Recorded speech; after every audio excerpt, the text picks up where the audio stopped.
Petrol diesel may get cheaper soon. Government signals relief if global rates hold. Companies making 12 to 15 rupees on each liter. India becomes iPhone hub. 78% US sales now made in India. Despite Trump's warning, Apple ramps up production and exports from India. India-UK set to sign landmark free trade deal. Labor-intensive Indian exports to gain big in UK. Whisky luxury cars to get cheaper in India. Namaskar, welcome to HyBiz TV. I'm Shashi. You are watching Business Talk.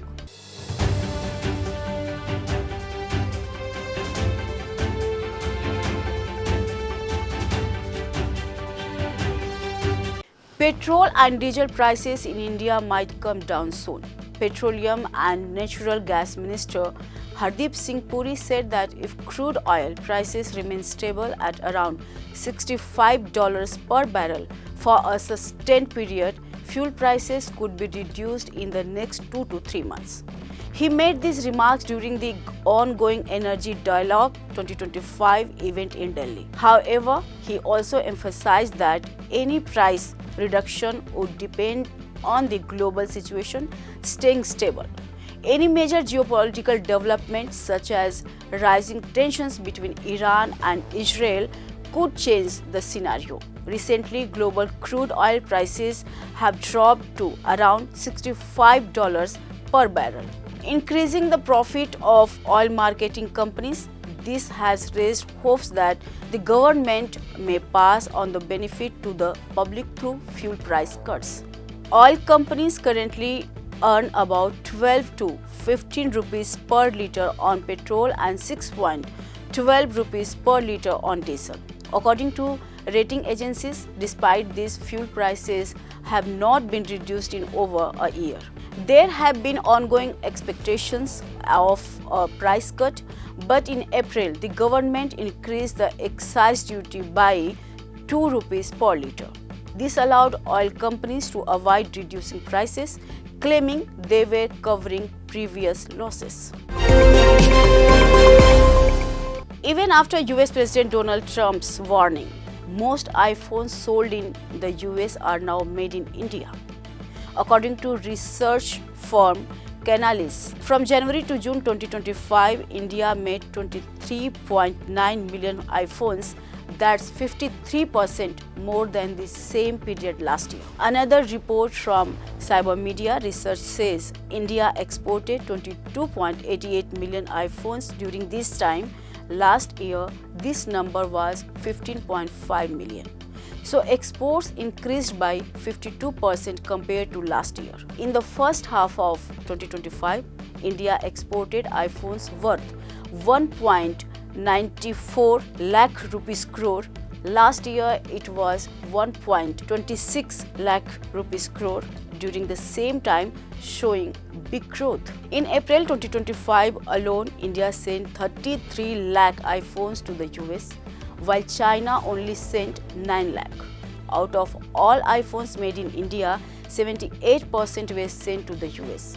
Last year, only 53% of Indian-made iPhones went to the US. On May 23, Donald Trump posted on his platform Truth Social saying that iPhones sold in the US should be made in the US, not in India or any other country. He warned Apple CEO Tim Cook that if iPhones are not made in America, Apple will have to pay at least 25% tax. Trump said he had already told Tim Cook this earlier on May 15. He added, "Tim, you are my friend.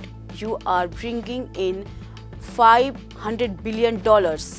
But I am hearing you are now making iPhones all over India.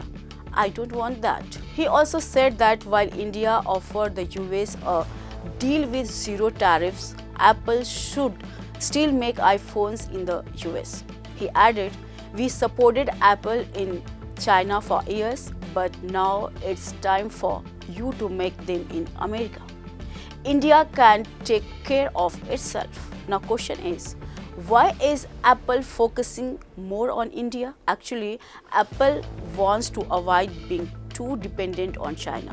Because of political tensions, trade issues and past COVID lockdowns, India is a safer and more stable option. The Indian government gives financial help under the Make in India and PLI schemes to companies that manufacture locally. India has a large number of skilled workers and labor costs are lower than many countries, including China. India's smartphone market is one of the fastest growing in the world. Making iPhones locally helps Apple sell more in India without high import taxes. After nearly 3.5 years of negotiations, India and the United Kingdom are likely to sign a free trade agreement next week. According to media reports, the legal review of the draft agreement has been completed and both countries are expected to formally sign the deal soon. Once the FTA is signed, the UK will remove export duties on several Indian labor-intensive products such as leather, footwear, textiles, toys and gems and jewelry. On the other hand, British products like whisky and luxury cars will become more affordable in the Indian market. The deal is expected to significantly boost bilateral trade, which could reach $120 billion by 2030. It will also open up new opportunities in sectors like digital services, engineering and marketing, potentially creating new jobs in both countries.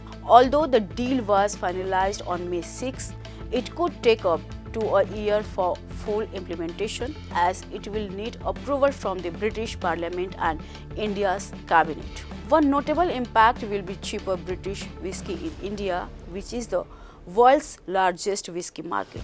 However, this could intensify competition for domestic liquor brands that have been expanding rapidly in the premium segment.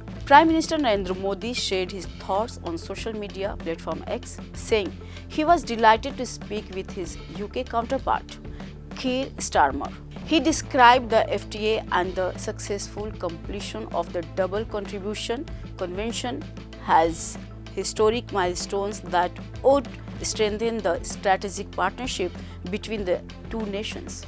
He added that the agreement would enhance trade investment, growth, job creation and innovation across both economies. Modi also said he looks forward to welcoming Prime Minister Starmer to India soon. Formal negotiations on the FTA began on January 13, 2022 and the process reached its conclusion after several rounds of talks.